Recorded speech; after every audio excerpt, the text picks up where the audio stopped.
Welcome to Seeking Numina, the Sacred Places podcast. Today, I am joined by my friend Nicholas Pearson, who has been on the Magic Kitchen podcast twice. We don't have a lot of recurring guests. I think we only have two, you and Amy Blackthorne. Amy Blackthorne is like one of my good friends in real life. So it's rare, I think, to find somebody that you know you can have every conversation in the world with, and it's going to be fruitful for those listening.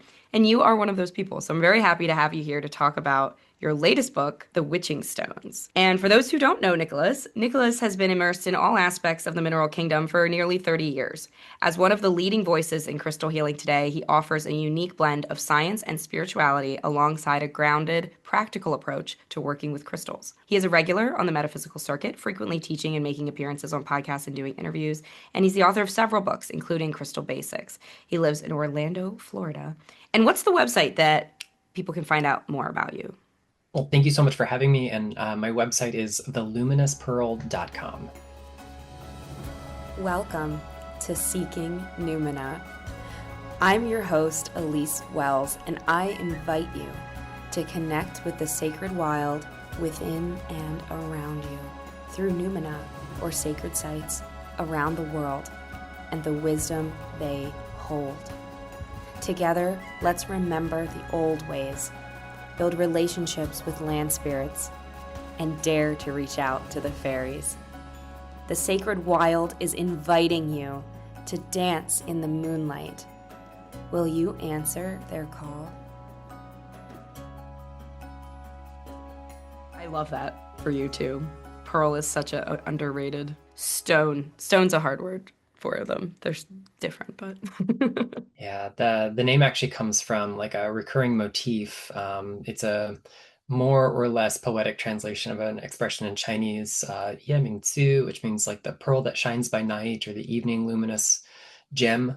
And it's a metaphor for enlightenment. And we see these kind of luminous stones throughout history, a particular emerald from a particular angel's crown, perhaps, which is actually one of the topics that is in The Witching Stone. So I got to explore some of these facets of light within the earth. And that was one of the things I enjoyed about this. But I'm getting ahead of myself, right? are we? I don't know. Let's jump right in because that's what I was instantly like before we started recording. I was laughing because I didn't even remember exactly what I had emailed you about what I wanted to talk about because I saw the title of the book and emailed you instantly because I knew it was going to be a fantastic episode. How does this book connect stones to land in a different way than like I think a lot of people don't think of crystals that way. Like they kind of think of them as something external to land-based practice, which is so silly because they are the gifts of the land to us. I think this is part of a larger conversation that I'm currently engaged with in a lot of little ways and a lot of big ways about the kind of relationship between, we'll say, gemstones and magic in general. We see so many modern day practitioners, the so-called serious occultists who, stick their nose up at crystals in the metaphysical store shelves because it's a new age woo-woo practice. But it's actually a really, really old one. We're in a modern manifestation of it, of course. It reflects our current zeitgeist, but humans' relationship with rock, with gem, with mineral, with fossil has always represented whatever the prevailing spirit of that era was. So, that's nothing new.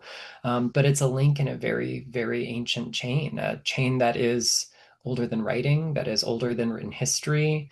We have evidence of hominid crystal relationship and hominid stone relationship that goes back at least 450 million years.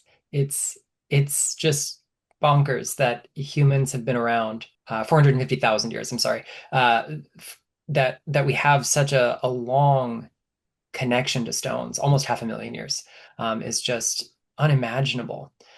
So, we're talking like Homo erectus and Homo habilis. We're collecting quartz. They're going out of their way to collect quartz, and we're buried with it. They're buried Mm. with particular fossils encircling their body or placed under the crania of the deceased. They are placed in kind of like mounds of stones with layers, strata of particular sacred stones. It's such an intentional relationship. The very first known book that we have only fragmentary evidence of is, I believe, a Sumerian text, Akkadian text maybe, whose title translates something to like the stone whose appearance is. And it's a combination of the medicinal and magical virtues of stones with their kind of geography and natural history and their economic values at the time. This connection between human and rock and land is primordial. When we look at crystals, gemstones, minerals as extensions of the land rather than something divorced from it, they become these kind of portable talismans that connect us to the sacred landscape. That is kind of one of the themes that I explore in the book, sometimes a little bit more obviously than others, but that itself is born out of my really deep love for sacred space. And and it's kind of one of those, at the end of the Wizard of Oz moments, you had the power all along. The ruby slippers would have taken you home all along, and you've gone on this journey. Sometimes we have to go away from home to realize that everywhere is sacred. There is, no one place that is more holy, that is more sacred, that is, more magical inherently than any other place. We just forget that. We forget how to find it. And it really is a lot about reframing our perspective. And sometimes we have to be taken out of the ordinary so we can suspend that pattern of disbelief when we get back home. And when I was kind of in the brainstorming phase for this book before I knew it, the things I was experiencing led me to write this book. I was, among other things, traveling to the UK, to one of my favorite places on earth, Chalice Well, to do a retreat in Glastonbury with my best friend, Ashley Levy. And one of the big themes that we came to repeatedly was the stones of the landscape. And so, of course, we tracked down examples of marvelous minerals from Great Britain, things like quartz and calcite and fluorite and barytocelestine and galena and all kinds of things. But we also talked about things like sandstone and silkrete and chalk and slate and the really kind of ordinary rocks that don't get the love and appreciation they deserve, because those are often like the most sacred stones you're going to find in any given landscape. Yes. Oh my God. So I want to touch on what you said about travel letting you suspend your disbelief when you get home. I think that's the power of sacred places is they just of travel in general. It lets you step back so that you can put in frame what you have at home. We don't see what's right in front of us. It's like when we don't declutter our desk, we're like, "Oh, where's my pen? Where's my pen?" But as soon as we declutter it, we're like, "Oh, it was where I left it last time I used it."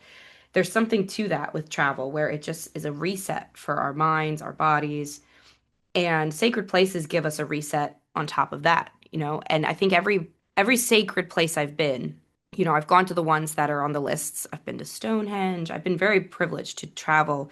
I do retreats at Delphi. Like I know sacred places, capital S, right? But some of the most sacred places I've been, I couldn't even really, I'd have to go there and drop a Google pin for you because there's nothing to even write up about it. It's where, actually, honestly, one of the most sacred places I've been is right at the end of my road. I relocated recently. My main home base now is in Havre de Grace, Maryland. And it's at the exact, my road is the exact liminal place where the Susquehanna River enters the Chesapeake Bay. And we're learning now that the Chesapeake Bay might have been it was formed by a meteor, and it might have been the meteor that hit North America, which is like, what? And it has that energy. It has like a very deep tie to the human experience. It's something like I got full body chills when you were talking about this 450,000 year connection to stones that humans have because it's so obvious and, like you said, well documented. And yet we forget that. And this town is a quartz deposit. The entire border of this town is the same border of the quartz deposit that they've identified. And when you go to the riverside, quartz just bubbles up out of the water. If you dig deep enough, you will find these pieces that are massive. We found them in the yard.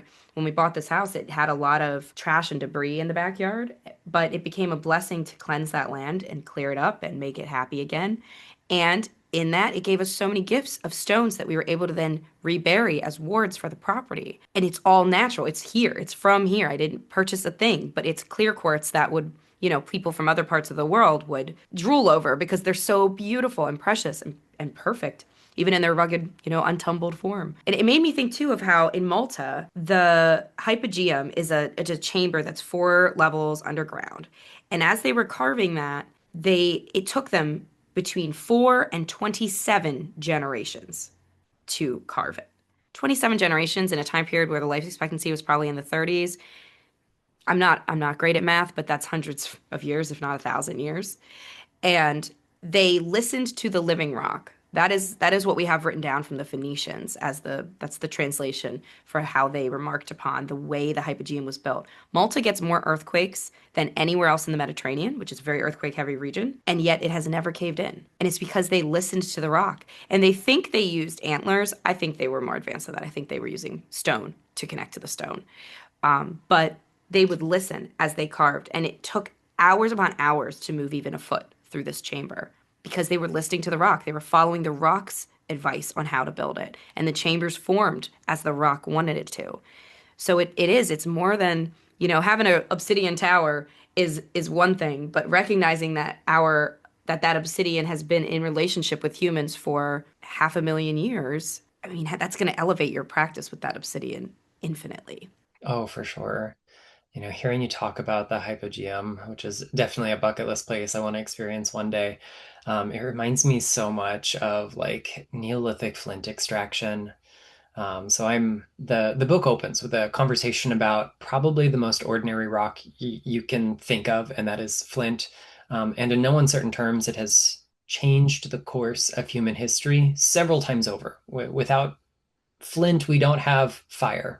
Without fire, we don't have cooking and pottery and so many other things, right? Fire is a transformative process, not just an element of nature, but it is something that we invite into our lives.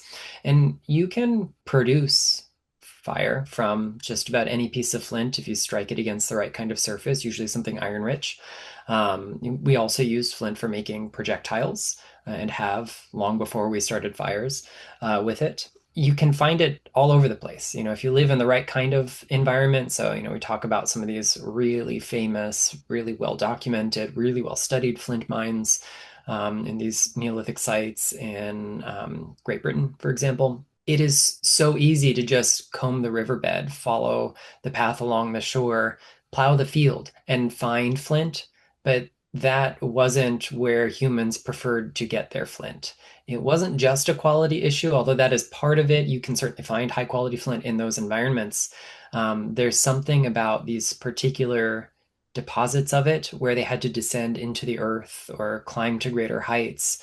And, flint, this really humble, ordinary rock that weathers out of its soft, chalky substrate so easily that you don't have to dig for it.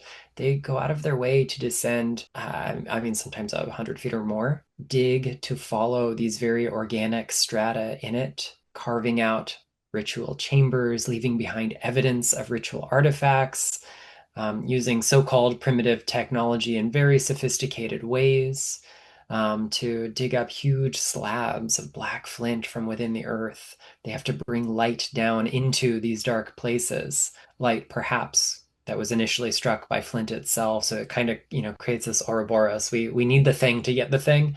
It's like the serpent using Yeah. its own tail to create this cycle. But the fact that we are transported to another realm with flint is not lost on me. This is a stone that is very liminal. We find it in liminal zones, but also its formation is liminal. And this is one of probably like the most revelatory moments I had leading up to me going, oh, this belongs in a book, was thinking about like the deep cycles of time involved in the creation of something as humble and common as flint. For quite a long time, geologists thought that we had it entirely worked out how flint formed. The prevailing theory was that we've got all of these ancient marine organisms in the kind of primordial, shallow tropical seas that die off as things do. And they are kind of encased in sediment, which is then dried out. It becomes solid land. We get meteoric water, rainfall, melt from snow, whatever it is, and it percolates through. And things like the little spicules, the little kind of fibrous prickly bits inside sponges are silica rich. They're made out of almost pure silica, and that kind of washes together. It dissolves from the carbonic acid and deposits as flint. And this was how we thought flint was formed for quite a long time until pretty recently. And some new geological evidence shows us something entirely more magical.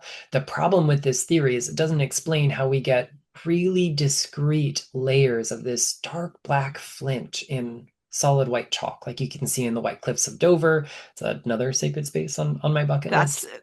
yeah, that's what I was thinking of too. I haven't been either. But what is actually happening is that flint occurs long before we end up getting, all of that sediment drying out and becoming lithified, becoming, solid material.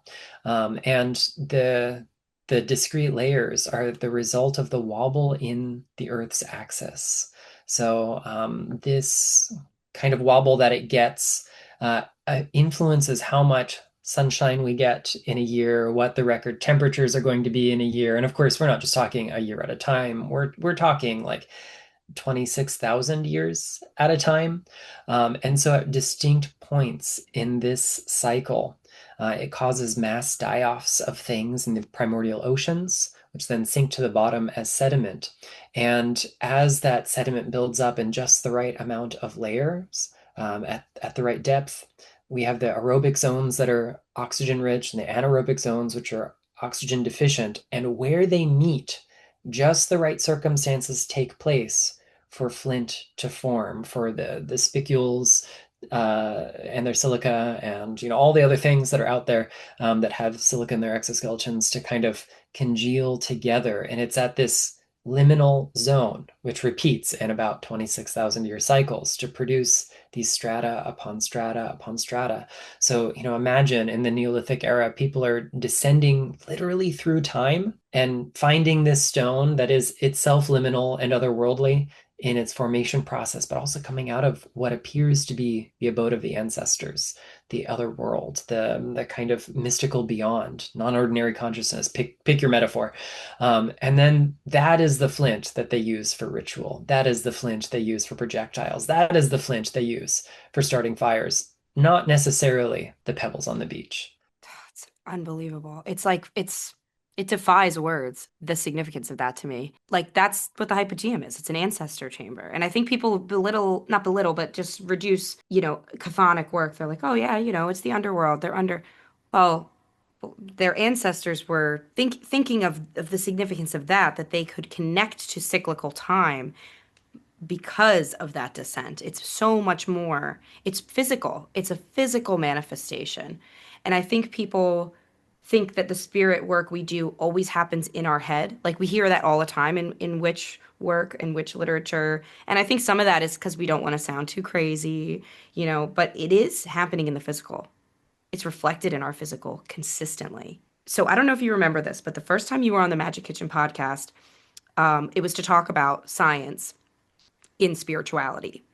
And yet, we ended up at the end talking about flower essences, your incredible book from the Witch's Garden, I believe, right? On flower essences. I didn't know about it at the time because we were there to talk about crystal basics and metaphysics in spirituality, or the other way around, in science. And I felt called to bring up to you that I was like floating oleander flowers on my altar at the moment. And then you were like, that's flower essences. And we had this crazy, like we realized we were on this like I was on this journey that like I had to talk about it. Guess what I have a special little altar for right now? Flint. I literally Oh, have a flint altar in my kitchen right now. I went to a historical reenactment event last month to celebrate Lafayette's return to the U.S. in 1825 on its 200th anniversary in Lancaster, Pennsylvania. There was a historical, not costume company, like they make stuff that you can use at encampments for historical stuff, and they had flint, and I was drawn to it, and so I got some pieces and I made this altar in my kitchen and I've just been working with Flint in the spirit way. I don't even know why. It was just like the oleander in the water. I just knew I had to do it. It has its own altar. I have a cauldron for incense next to it. Like it's blowing my mind. And the crazy thing is, one of the things I was called to put on the altar with the Flint is water from my ancestral home. hmm. Yeah. Flint is such a deep ancestral stone. Um, some of that kind of Neolithic mystique carries through with our later iterations of Flint stories as well. So, we talk about Elfshot and Thunderstones as these kind of archetypes laid out by Right. Flint, and these are things that we place at doorways, or we sometimes see them either hung from the mantle or buried underneath it. So liminal zones that the entrances to our homes. They're protective, they're otherworldly. There's this kind of cultural amnesia about what the origin of these objects are. So for viewers or listeners who might not know, elf shot and thunderstones are nicknames given to things like flint arrowheads and flint axes, which are Stone Age in origin. And even though it is obvious they're man-made objects, when medieval, Renaissance, early modern, even today, when farmers in regions where these have been made in mass find them in their fields, they still regard them as these kinds of supernatural artifacts. And it's not something reduced to a single place or region either.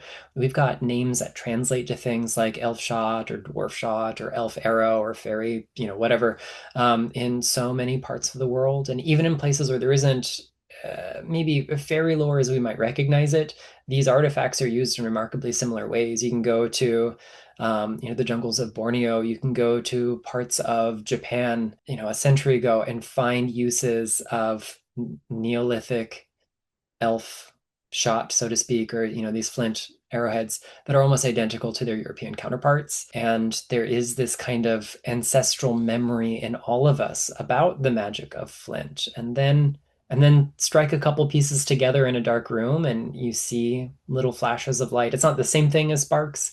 That's actually from triboluminescence, from the quartz in it, just when deformed by mechanical stress, when misshapen on a kind of molecular level, it releases flashes of light or photons, and it creates this kind of illumination, temporary, but really magical. And it's this kind of celestial light, celestial fire that is buried within the earth. And, that fire, again, has changed the course of human history. And flint is a really magical rock, and so it's the literal and metaphorical bedrock of the book because it is so humble and boring and ordinary. It's also really essential that we learn how to see the magic in ordinary rocks, because if we can't do that, we're not really going to properly appreciate our more precious gems, our quartz, our moonstone, our emerald, which are somewhere later in the book. There are obviously, those are materials we're not going to find in every landscape. I mean, I live in Florida. It's hard to find flint here. It does exist. I used to teach in a shop in a town called Thanodisasa, which translates from the indigenous language as the place where flint is found. So I have some Florida flint, but we've mostly limestone, lots of fossils, plenty of carbonate rock. But you know, flint becomes the kind of archetype for learning to experience the magic in whatever is in your landscape. So one of the most holy things in my whole home is a piece of Florida limestone. It's fossiliferous and crystalline, so it's got little gastropod fossils all throughout. And it has pockets of druzy golden calcite. And the whole thing, if you put it under an ultraviolet lamp, glows this kind of eerie yellow-white color. And it's amazing to me that just about any sample of limestone in the state of Florida will glow in the dark. And we don't see that because it's so far beneath us. And yet there is light within the earth. And this kind of goes back to this theme of seeking the sacred amidst the everyday. There is magic in the mundane, but it is really helpful to go experience something outside of our comfort zone, something that we might exoticize and make extra sacred by putting it on a pedestal. But then when we get back home, if we've done the journey right, we start to see that same magic everywhere. Yeah, exactly. I'm just speechless that Flint is like in my life like this right now. And I think there's also something to be said for the way the crystals support us when we're in their area of effect in a bigger way. Like I have quartz that I've collected from the river that I feel like I was gifted from the river. If I have a deep experience, I've been working a lot with my frame drum. So I'll go down to the river and drum to the river, and the birds will like gather around. I've noticed certain animals like it more than others, but I haven't had an animal leave before when I'm drumming. Some will come very close. And sometimes I'll look down and right at my foot is this like a certain crystal or two shells in a butterfly or something special that I know I'm meant to bring home. And I brought one with me for my retreats in Delphi this past year. But this year, but time is, feels insane. This past spring. They didn't feel dead, but they felt remote. They felt like they were missing some of their light from their source. Have you ever experienced something like that, where a crystal's more powerful in a certain place? I think there are a few factors at play here. So one of the things that I do when I travel is I keep a little piece of Florida limestone with me. So I always have that connection to home. I feel like it is in some ways a kind of magical antidote to being travel weary, to experiencing, the whole jet lag phenomenon. But I also keep little pieces of some of the other sacred stones that I've come to know over the years. So things like flint from England, Preseli bluestone is almost always on my person. It's around my neck right now, and this is, one of the building materials, the most iconic building material in Stonehenge. And a couple other rocks that are like that accompany me on my travels. And I think we can kind of set the station of our attention, if you will, like fine tune the dial to use it as a link back into the energy of home, so we always feel supported. But if we're more tuned into maybe the station that is the spirit of place where we're at, it might feel remote because it is. It's how we're interfacing with that tool in that landscape in that moment in time. And there's not a clear right or wrong way. There's not a single yes or no answer, for it will always feel like this versus like that. And it's interesting to me which stones feel more alive in different places. One thing that I noticed, that has really stuck with me, and I've done a lot of like philosophical as well as geological thinking on it, is my Florida limestone, my Florida calcite fossils as well, feel very alive in Southwest England. And then I started to think about those two landscapes. They're primarily sedimentary rocks, they're primarily carbonate rocks, they're often filled with karst topography, which means that you got these like Swiss cheese like patterns in the rock filled with water. There's the Avalonian aquifer there, the Floridan aquifer here, where the water is literally housed in the bedrock itself. And there's a really strong synthesis between the two. And it's almost like the stones recognized that before I did, and they felt very alive. But if I take that, Florida limestone to the Rocky Mountains, I'm overwhelmed by the dissimilarity between that and the mountains. I just Facebook just showed me a memory of my very first trip to Denver ever for the Denver Gem and Mineral Show 11 years ago. And I was just so taken by the magic of those mountains. I mean, I've seen mountains in my life, but this was my first solo trip to a place with mountains, and it felt very alien to me. Like walking across town did not feel comfortable or normal, and it had nothing to do with inclination, maybe a little bit, because Florida is shaped like this. It is very level. But it had a lot to do with just the presence of that rock being so different to the lithology back home. And I think if I'd been relying on my Florida limestone or a piece of flint or chalk from England in those days, it would have felt a little out of place because those mountains speak so clearly and they have a very different kind of voice. So we just have to look for the right frame of mind that harmonizes to disparate energies rather than, maybe trying to make them play happily. We just recognize that they don't have to be the same. I like that. It's funny you say that about the mountains. I feel that way whenever I watch. We just started Twin Peaks, and I also watched Resident Alien. Have you ever seen that? It's like the lightheartedest little thing. Um, but they live in like these towns with the mountains kind of imposing like the gods around you. It's funny because my ancestry in Greece is Arcadia, so we are in the mountains, but you're in them. You're not like kind of imposed upon by them, and the only time I've had that experience in real life is actually in Greece, in Yanina, at Dodona, which is like one of the most, it's the actual oldest oracle site in Greece. And it was originally just for the goddess. She didn't have a name. Then they called her Dione. And then she evolved into Zeus as patriarchy took hold and as written word took hold. So a lot of people are unaware of her because she was more of an oral tradition goddess. Zeus became male, and so what we are now. Our acknowledgement of the Olympians is what it is now. But this site, the mountains kind of bowl over it. Like you can't be anywhere there without feeling the presence of the gods at your back. And it was a very different experience. It was almost uncomfortable for me. Like it was very out of my comfort zone, and I didn't realize how out of my comfort zone it would be. And I feel the most at home at sea level. I like to be right at the water. Actually, in the Netherlands, you're below sea level. I felt that, and I didn't like that either. I had this really weird sensation. We went to the Delta Works, which is this unbelievable feat of engineering. I think it definitely in many, many millennia, we will look at that and think aliens built it. We will not know how humanity figured it out. It is this massive structure that holds back the water from flooding the Netherlands, in Zealand, in the most remote part of the Netherlands. And I felt the same feeling I felt there that I felt with those mountains, even though it was the complete reverse. Because I like, I guess it's liminal in a way, but the neutral sea level location. If I can see water and know I can walk to water, I am much happier. And that the water is not going to flood over me. I can relate to that pretty hardcore. I've spent most of my adult life in Central Florida, and I mean Florida's peninsula. No part of Florida is very far from the ocean, but I grew up maybe a 6 minute, very leisurely walk from an intertidal zone in a mangrove marsh. It was a I was going to say the mangroves. Oh my gosh. I haven't visited them yet. Like, I really, really want to.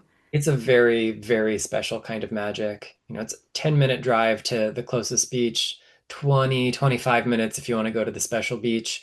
And it's along the coast the whole way, so the water is in sight. And living in Orlando, I'm as far away from water as I've ever really lived. And that's strange to me. Um, my hometown, my home county, because my hometown is such a low elevation that the highest elevation in the county that I grew up in Southeast Florida is 34 feet above sea level. That's our local mountain, 34 feet above sea level.